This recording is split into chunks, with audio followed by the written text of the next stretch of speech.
दूसरे पति पत्नी या उनके परिवार पर आईपीसी की धारा 494 के तहत द्विविवाह के लिए मुकदमा नहीं चलाया जा सकता। कर्नाटक हाईकोर्ट ने यह स्पष्ट किया कि केवल पति या पत्नी ही जो पहले विवाह के अस्तित्व में रहते हुए और पहले पति या पत्नी के जीवन काल के दौरान दूसरी बार शादी करते हैं, उन पर भारतीय दंड संहिता आईपीसी की धारा 494 के तहत मुकदमा चलाया जा सकता है। जस्टिस सूरज गोविंदराज की एकल न्यायाधीश पीठ ने कहा कि दूसरे पति या पत्नी या उनके माता पिता पर प्रावधान के तहत मुकदमा नहीं चलाया जा सकता। इसमें प्रतिवादी ने अपने पति के खिलाफ निजी शिकायत दर्ज की। उक्त शिकायत में आरोप लगाया गया कि उन्होंने उनकी शादी के दौरान दूसरी शादी कर ली।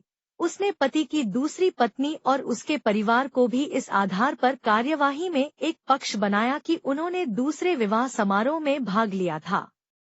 याचिकाकर्ताओं, दूसरी पत्नी के परिवार ने तर्क दिया कि उन पर आईपीसी की धारा 494 के तहत मुकदमा नहीं चलाया जा सकता, क्योंकि अभियोजन केवल उस व्यक्ति के संबंध में है जिसने उक्त अपराध किया।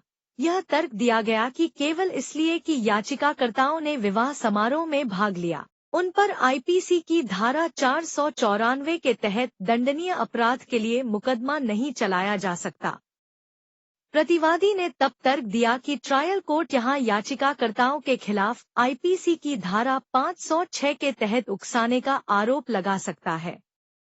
आईपीसी की धारा 494 के अवलोकन पर पीठ ने कहा, जो कोई भी पति या पत्नी के जीवित रहते हुए ऐसे पति या पत्नी के जीवन काल में शादी करता है, उसे एक अवधि के लिए कारावास की सजा दी जाएगी, जिसे 7 साल तक बढ़ाया जा सकता है।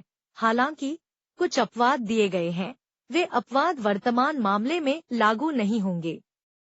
कोर्ट ने आगे कहा, इस न्यायालय के लिए इस बात पर विचार करना महत्वपूर्ण है कि आईपीसी की धारा 494 के संदर्भ में केवल वही व्यक्ति जो पहले पति या पत्नी के जीवित रहने और उसके जीवन काल के दौरान शादी करता है और पहले की शादी पर मुकदमा चलाया जा सकता है, और आईपीसी की धारा 494 के तहत दंडनीय अपराधों के लिए दंडित किया जा सकता है।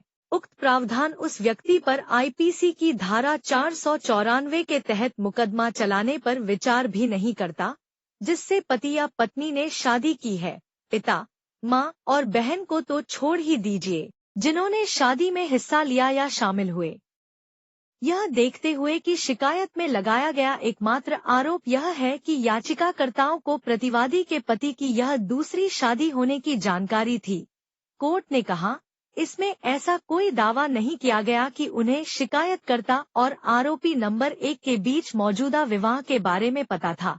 इसके अलावा आरोपी नंबर 3 से 6 की ओर से आईपीसी की धारा 494 के तहत दंडनीय अपराध में खुद को शामिल करने या उक्त अपराध को सम्मानित करने या कम करने के इरादे के संबंध में कोई आरोप नहीं लगाया गया।